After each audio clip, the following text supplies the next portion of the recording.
ఆంధ్రప్రదేశ్లోని రైతు సోదరులందరికీ ఆంధ్రప్రదేశ్ ప్రభుత్వం ఒక గుడ్ న్యూస్ అయితే చెప్పడం జరిగింది. అదేంటంటే రైతులకు సంబంధించి వ్యవసాయాన్ని పరికరాలు అంటే ట్రాక్టర్కు సంబంధించిన పరికరాలు, ట్రాక్టర్తో సహా వ్యవసాయానికి ఎలాంటి పరికరాలు అవసరమైతే మందు పిచికారీ చేసే పరికరాలు కానీ వివిధ రకాల పరికరాలను ఆంధ్రప్రదేశ్ ప్రభుత్వం సబ్సిడీతోనే ఇవ్వడం జరుగుతుంది.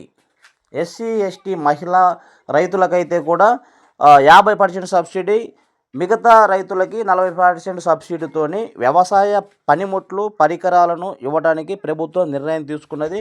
దీనికి సంబంధించి ఎప్పుడు, ఎక్కడ, ఎలా అప్లై చేసుకోవాలి, ఎవరు అర్హులు, కావాల్సిన డాక్యుమెంట్లు ఏంటనే పూర్తి వివరాలు ఈ వీడియోలో తెలియపరిచాను. కావున వీడియో ఎవరు కూడా ఎక్కడ స్కిప్ చేయకుండా చివరి వరకు చూడండి. అదేవిధంగా ఇప్పటివరకు నా ఛానల్ ఎవరు సబ్స్క్రైబ్ చేసుకోలేదో తప్పకుండా సబ్స్క్రైబ్ చేసుకొని ఇలాంటి లేటెస్ట్ అప్డేట్స్ కోసం ఫాలో కావాల్సిందిగా కోరుతున్నాను. ఓకే, నమస్కారం అండి. ఈ వీడియో యొక్క ముఖ్య ఉద్దేశం ఏంటంటే ఆంధ్రప్రదేశ్లో ఉన్నటువంటి రైతు సోదరులకి ప్రభుత్వం నుంచి వ్యవసాయ పరికరాలను సబ్సిడీ రూపంలో ఇవ్వడానికి ప్రభుత్వం నిర్ణయం తీసుకోవడం జరిగింది. ఎందుకంటే ఖరీఫ్ సీజన్ స్టార్ట్ కాకముందే మన ఖరీఫ్ అనేది జూన్లో స్టార్ట్ అవుతుంది కాబట్టి ఈ మే మంత్ నుంచే ప్రాసెస్ స్టార్ట్ చేసి జూన్ 15 లోపు పరికరాలు అనేది సబ్సిడీతో సహా ఇవ్వడం జరగాలని ప్రభుత్వం నిర్ణయించడం జరిగింది. అలా ప్రకారం జీవో కూడా జారీ చేయడం జరిగింది. ఈ పథకం యొక్క ముఖ్య ఉద్దేశం ఏంటంటే వ్యవసాయ పరికరాలు కొనుగోలు కోసము రైతుకు ప్రభుత్వం నుంచి సహకారంగా సబ్సిడీ ఇవ్వడం జరుగుతుంది. ఆ సబ్సిడీ ఎంత వస్తుందంటే ఎవరైతే ఎస్సీ, ఎస్టీ అదేవిధంగా మహిళా రైతులు ఎవరైతే ఉన్నారో వారందరికీ కూడా 50% సబ్సిడీతోని వ్యవసాయ పనిముట్లు ఇవ్వడం జరుగుతుంది. అదేవిధంగా బీసీ, ఓసీ, ముస్లిం మైనారిటీకి సంబంధించిన రైతు సోదరులకైతే 40% సబ్సిడీతో వ్యవసాయ పనిముట్లు కొనుగోలు చేయడానికి అవకాశం ఇవ్వడం జరుగుతుంది అన్నమాట.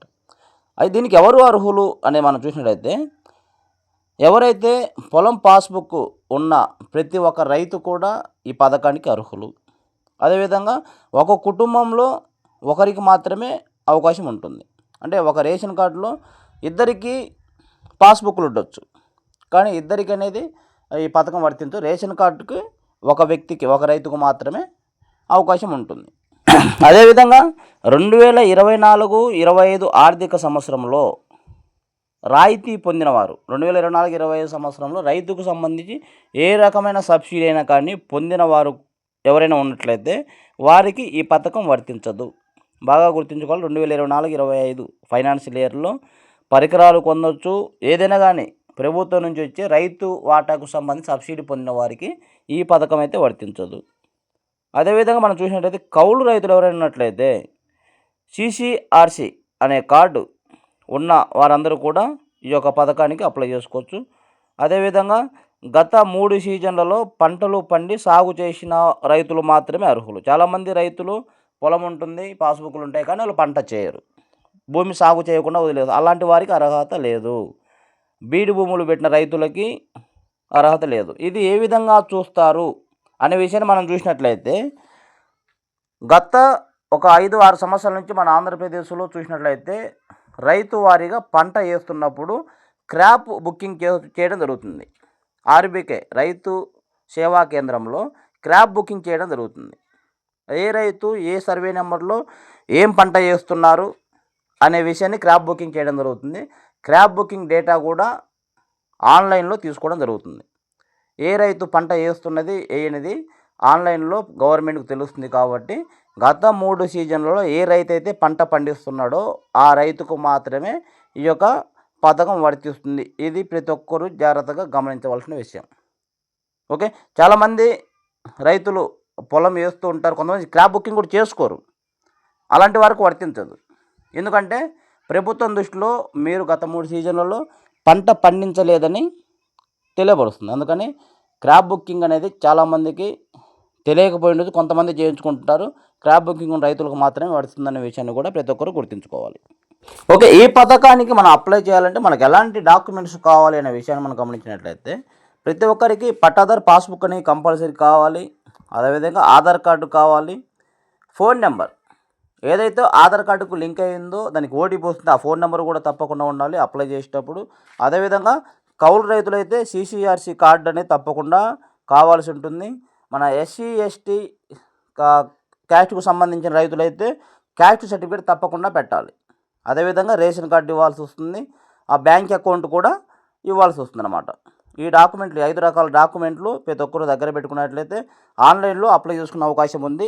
ఏ విధంగా అప్లై చేసుకోవాలనే విషయాన్ని కూడా మనం చూసినట్లయితే ఇప్పుడు అర్హులైన రైతులందరూ కూడా ఆన్లైన్లో అప్లై చేసుకునే అవకాశం కూడా ప్రభుత్వం నుంచి కల్పించడం జరిగింది. లేదా మన దగ్గరలోని ఆర్బీకేకి వెళ్ళినా కానీ అక్కడ కూడా అప్లై చేస్తారు. ఆన్లైన్లో కూడా మనం అప్లై చేసుకోవచ్చు అన్నమాట. మనకు గవర్నమెంట్ సైడ్ నుంచి అయితే eseed.ap.gov.in అనే వెబ్సైట్లోకి వెళ్ళి ఆ వెబ్సైట్ సందర్శించి అడిగిన వివరాలన్నీ ఇక్కడ మనం ఇచ్చిన తర్వాత మనం ఏదైతే డాక్యుమెంట్ చెప్పినా ఆ డాక్యుమెంట్ అన్నీ కూడా పీడిఎఫ్లో మనం స్కాన్ చేసి పెట్టుకొని అప్లోడ్ చేయవలసి ఉంటుందన్నమాట. ఏ విధంగా అప్లై చేయాలి, ఎలా డాక్యుమెంట్ అప్లోడ్ చేయాలనే విషయం గురించి కూడా మన ఛానల్లో వీడియో చేశాను. ఆ వీడియో చూసి ఎలా ప్రాసెస్ చేసుకోవాలో తెలుసుకోవాల్సిందిగా కోరుతున్నాను. మన మీకోసం ఇన్ఫో యూట్యూబ్ ఛానల్లో స్టెప్ బై స్టెప్ ఎలా అప్లై చేయాలి, లింక్ ఓపెన్ చేసి ఒక అప్లికేషన్ అప్లై చేసి ఎక్కడ డాక్యుమెంట్ ఎలా అప్లోడ్ చేయాలి ప్రతి విషయాన్ని కూడా క్షుణ్ణంగా పరిశీలించి అప్లోడ్ చేయడం జరిగింది. కావున ఆ వీడియో చూసి దాని ప్రకారం మీరు అప్లై చేసుకోవాల్సిందిగా కోరుతున్నాను. ఈ పథకానికి సంబంధించి నోటిఫికేషన్ తదితర ముఖ్యమైన విషయాలు తేదీలను మనం గమనించినట్లయితే ఈ పథకంలో దరఖాస్తులు ఆల్రెడీ స్టార్ట్ అయిపోయాయి. మే 19, 2026 తారీఖు చివరి తేదీ అన్నమాట. 2026 మే నెల అంటే ఈ నెల 19వ తారీఖు చివరి తేదీ. అదే విషయాన్ని ప్రతి ఒక్కరు గమనించుకొని ఆ లోపే అప్లై చేసుకోవాల్సి ఉంటుంది. అదేవిధంగా మనం అప్లై చేసిన తర్వాత అధికారులు మన అప్లికేషన్ స్క్రూటింగ్ చేయడం జరుగుతుంది. లబ్ధిదారుల ఎంపిక మాత్రము మే 23 నుంచి 25 3 రోజుల్లో ఎంపిక చేయడం జరుగుతుంది. ఏ విధంగా ఎంపిక చేస్తారనే విషయం మనం గమనించట్లే అప్లై చేసుకున్న వారందరినీ గ్రామ స్థాయిలో ఒక గ్రామానికి ఎన్ని యూనిట్లు ఉన్నాయి అని నిర్ధారించుకొని ఆ యూనిట్ల ప్రకారము అప్లై చేసిన ప్రతి ఒక్కరిని కూడా టోకెన్ నెంబర్ని లాటరీ వేసి లాటరీ ద్వారా సెలక్షన్ చేయడం జరుగుతుంది. ఎక్కడ కూడా ఎలాంటి ఇబ్బంది లేకుండా లాటరీ ద్వారా పారదర్శకంగా లబ్ధిదారులను ఎంపిక చేయడం జరుగుతుందనే విషయాన్ని ప్రభుత్వం నుంచి అయితే తప్పకుండా మెన్షన్ చేయడం జరిగింది. ఈ పథకం ద్వారా ఎలాంటి పరికరాలు ఇస్తారనే విషయం మనం గమనించినట్లయితే అనేక రకాల వ్యవసాయానికి సంబంధించి యంత్రాలు, ట్రాక్టర్కు సంబంధించిన యంత్రాలు, అనేక రకాల యంత్రాలు ఇవ్వడం జరుగుతుంది. అవి ఏంటి మనం గమనించినట్లయితే ట్రాక్టర్లతో నడిచే గొర్రులు, నాగళ్ళు, రోటోవేటర్లు, బ్లేడ్లు, సీడ్ డ్రిల్స్, పవర్ వీడర్స్, జిల్లర్లు, బ్రష్ కట్టర్లు, బ్యాటరీతో నడిచే పురుగు మందు పిచికారీ చేసే యంత్రాలు, తైవాన్ స్పేర్లు, 40 HP సామర్థ్యం గల ట్రాక్టర్లు అంటే చిన్న ట్రాక్టర్లు, సేద్యానికి సరిపడా చిన్న ట్రాక్టర్లు, హార్వెస్టింగ్ మరియు నూర్పిడి యంత్రాలు, వరి కోత మిషన్లు మొదలగు పరికరాలను ప్రభుత్వం ద్వారా సబ్సిడీలో రైతులకు ఇవ్వడం జరుగుతుంది. ఇన్ని రకాల యంత్రాల కోసమైతే ప్రభుత్వం సబ్సిడీ ఇవ్వడం జరుగుతుంది. అయితే ప్రతి రైతుకు అన్ని రకాల యంత్రాలు అయితే అప్లై చేసుకోవడానికి అవకాశం ఉండదు. కేవలం ఒక రైతు గరిష్టంగా 2 యంత్రాలకు మాత్రమే అప్లై చేసుకునే అవకాశం ఉంటుంది. ఒక రైతుకు ఒక మందు పిచికారీ చేసే మిషన్తో పాటు ఇంకొకటి అప్లై చేసుకునే అవకాశం ఉంది. లేదా రోటోవేటర్తో పాటు నాగలి, లేదా గొర్రు టు నాగలి, గుంటిక నాగలి, ఇలా ఒక్కొక్క రైతుకు కేవలం 2 రకాల పరికరాలు మాత్రమే లబ్ధి పొందే అవకాశం ఉంది. కాబట్టి అంతవరకే అప్లై చేసుకునే ఆప్షన్ కూడా ఉంటుంది. అయితే గరిష్టంగా సబ్సిడీ వచ్చేసి 50,000 రూపాయలు మాత్రమే ఉండాలి. ఒక ట్రాక్టర్కు సంబంధించి 4 లక్షలు పడుతుంది అనుకోండి, దాంట్లో 50% సబ్సిడీ అంటే 2 లక్షలు అవుతుంది. ప్రభుత్వం అలా ఇవ్వదు.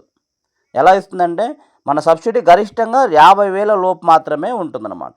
నువ్వు కొనే మిషనరీ ఎంతైనా రేటు పడవచ్చు, సబ్సిడీ అనేది 50,000కు దాటకుండా ఉండాలనేది ప్రభుత్వం నిర్ణయించడం జరిగింది. లాటరీలో పేరు వచ్చిన లబ్ధిదారులు తమ వంతుగా ఎంతైతే మిగతా అమౌంట్ పే చేయాలో 1,00,000 రూపాయలు సంబంధించి పరికరం మనం కొన్నట్లయితే దాంట్లో ఎస్సీ వాళ్ళకి 50% సబ్సిడీ 50,000 పోతుంది. మిగతా 50,000ని లబ్ధిదారునికి రైతు చెల్లించవలసి ఉంటుంది. కాబట్టి ఎప్పుడైతే లాటరీలో మన పేరు అనౌన్స్మెంట్ మనకు లాటరీ వస్తుందో, లబ్ధిదారులుగా మనం అనౌన్స్ చేయడం జరుగుతుందో, అక్కడి నుంచి 15 రోజుల్లోపు ఎక్కడైతే మనం మిషనరీస్ కొంటున్నామో ఆ కంపెనీకి మిగతా అమౌంట్ డీడీ రూపంలో చెల్లించవలసి ఉంటుంది. ఈ విషయాన్ని కూడా ప్రతి ఒక్కరు గమనించుకోవాల్సి ఉంటుందని తెలియజేయడం జరిగింది. ఇది జిల్లా యూనిట్ అంటే ఆంధ్రప్రదేశ్లో ఉన్నటువంటి 26 జిల్లాలకు సంబంధించి నోటిఫికేషన్ రిలీజ్ చేయడం జరిగింది. ఏ జిల్లాకు సంబంధించిన లబ్ధిదారులను ఆ జిల్లాల అధికారులు మాత్రమే సెలెక్ట్ చేయడం జరుగుతుంది. జిల్లాకు సపరేట్గా నోటిఫికేషన్ ఇవ్వడం జరిగింది. ప్రతి జిల్లాలో కూడా ఆంధ్రప్రదేశ్లో ఉన్న అన్ని జిల్లాల్లో ఇదే డేట్లలో అప్లై చేసుకునే అవకాశం ఉంది. ఇదే డేట్లో లాటరీ తీసే అవకాశం ఉంది. ఇదే డేట్లలో లబ్ధిదారులను ఎంపిక చేయడము, పరికరాలు పంపిణీ చేయడము, సబ్సిడీ రిలీజ్ చేయడం ప్రతి ఒక్కటి కూడా ఆంధ్రప్రదేశ్ మొత్తం మీద ఒకేసారి జరుగుతుంది. కాకపోతే యూనిట్ ఫిగర్ వచ్చేసి కేవలం జిల్లా యూనిట్గా తీసుకొని సెలక్షన్ చేయడం జరుగుతుంది. ఓకే ఫ్రెండ్స్, రైతులకు వ్యవసాయ పనిముట్ల పంపిణీ గురించి పూర్తి వివరాలు ఈ వీడియోలో తెలియపరిచాను. కావున ప్రతి ఒక్కరు కూడా అవకాశం ఉన్న ప్రతి రైతు కూడా ఒకసారి మీకు అదృష్టం ఉందో లేదో ప్రభుత్వం నుంచి సబ్సిడీ వస్తుంది అనే విషయాన్ని గమనించుకొని ఇక్కడ ఇచ్చిన వెబ్సైట్కి లోకి వెళ్ళి అప్లై చేసుకొని లబ్ధి పొందవలసిందిగా కోరుతున్నాను. ఇంకా ఏమైనా ఈ వీడియో గురించి ఏమైనా డౌట్ ఉన్నట్టయితే తప్పకుండా కామెంట్ బాక్స్లో కామెంట్ చేయండి. పూర్తి వివరాలు తెలియజేయగలను. అదేవిధంగా ఎలా అప్లై చేయాలనే విషయాన్ని కూడా మన ఛానల్లో ఇచ్చాను. ఆ లింక్ కూడా చూసి తప్పకుండా ఎలా అప్లై చేసుకోవాల్సిందిగా కోరుతున్నాను. ఇలాంటి మరిన్ని లేటెస్ట్ వీడియోల కోసం మన మీకోసం ఇన్ఫో యూట్యూబ్ ఛానల్ సబ్స్క్రైబ్ చేసుకొని ఫాలో కావాల్సిందిగా కోరుతున్నాను. థ్యాంక్ యూ, ధన్యవాదములు.